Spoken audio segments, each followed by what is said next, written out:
Guys, we're installing a tire tube in real time. This is 18 9.5 8. I keep tubes in stock. I got me a 18 8.5 to 9.5 8 tire tube. I've already broken the top bead where the valve stem is. That's the only bead I want to break right now. You can break it by putting a 2x4 on it and driving your car up it very carefully if you need to break the bead. Sometimes you can break them just with your hands with lawnmower small tires like this. First thing I want to do is get that valve stem out of there. I only broke this top bead, so you can get a steak knife or whatever and cut the bottom of that valve stem off. Make sure you don't drop it in the tire. Valve stem's off. You want to check to make sure you don't have any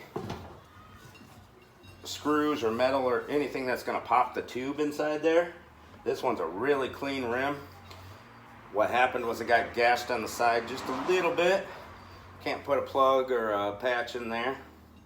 So this tire, it looks like we can install the tube without bringing it over the bead. A lot of times you're going to want, you can get these for like $5 at Harbor Freight, the tire bars. Put them in there and pull it over the edge. You can use a long, big screwdriver. Get two of them started like this and pull the bead over the rim. And then take your back one out. Keep the pressure on it and work it forward around the tire. You're going to lift that bead up. Put your tube in. And then put the bead back down, kind of like reverse order. Keep pressure down, and then work that tire around. Now anything 8-inch and smaller I can't clamp to on my tire machine.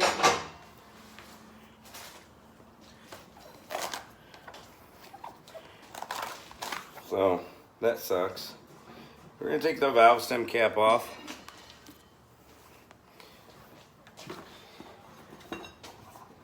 This tire is really wide,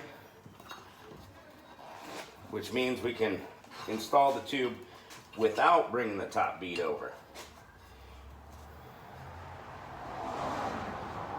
Now, if you have to bring the top bead over, you're going to want to break the bead on the back side. So first thing is, I got the tube, the valve stem in there, where it goes. You can use small vice grips carefully. I've got a little tire tool.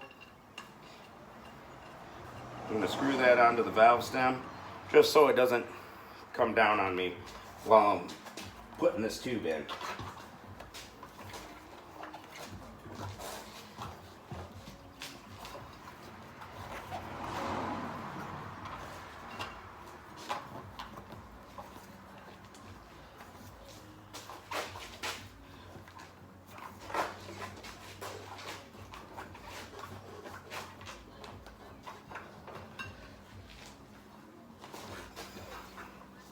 Sometimes it helps to use a little tire butter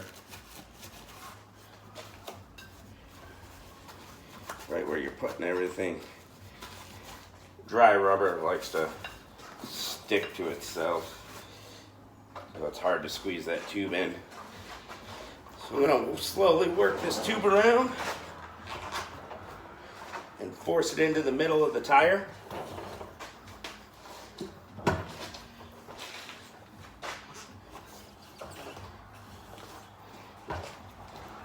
Push it down, feed it in.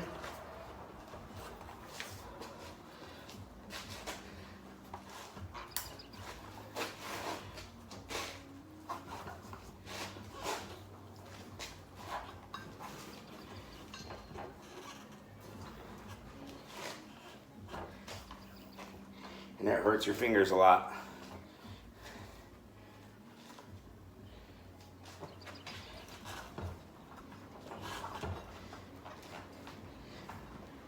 Now if you bring the top of the tire over the rim, it's easier. But overall this way is easier if you don't have to do that. It's just less time consuming.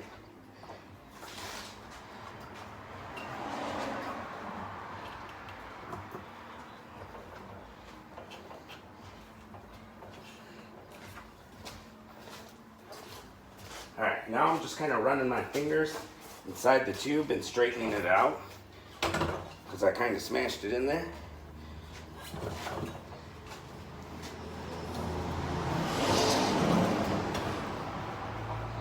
There we go. It's pretty straight. See, I still got my valve stem. It would have disappeared if I didn't put something on there. I'm gonna grab a tool.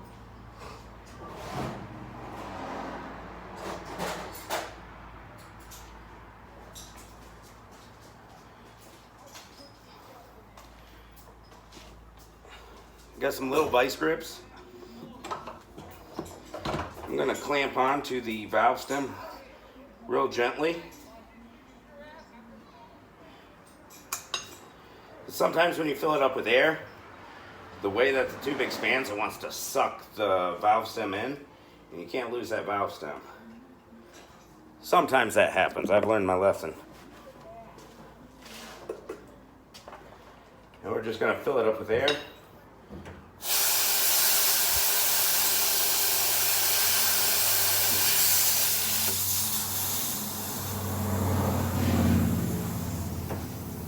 I just filled it up with a little bit of air. I'm letting some of that air feed out. Sometimes you can get air bubbles stuck between the tire and the tube. So you want to, before you get that tube tight, you want to just fill up with a little air and listen to that air coming out. It just stopped. I'm going to fill it up some more.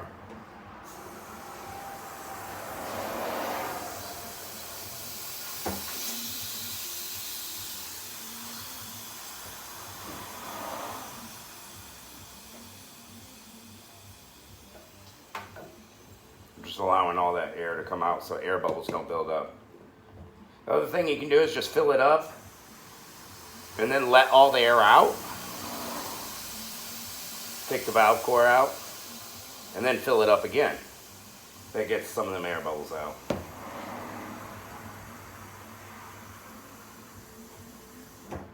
Our max inflation on this is 24 psi.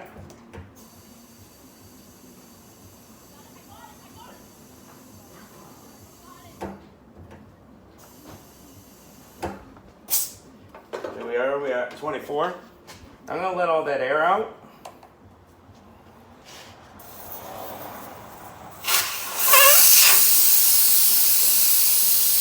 Valve core remover tools. And another one here. Oh, I got all kinds.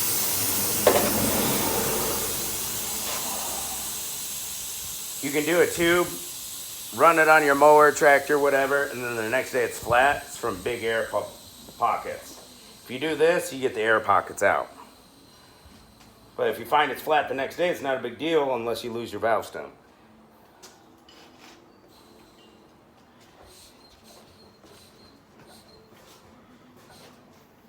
All right, now,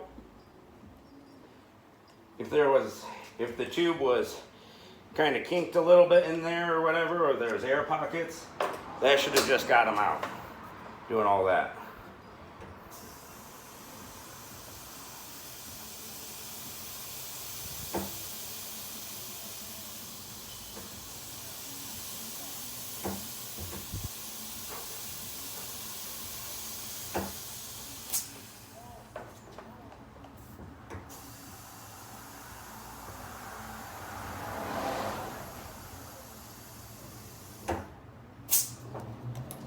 Safe to take my vice grips off.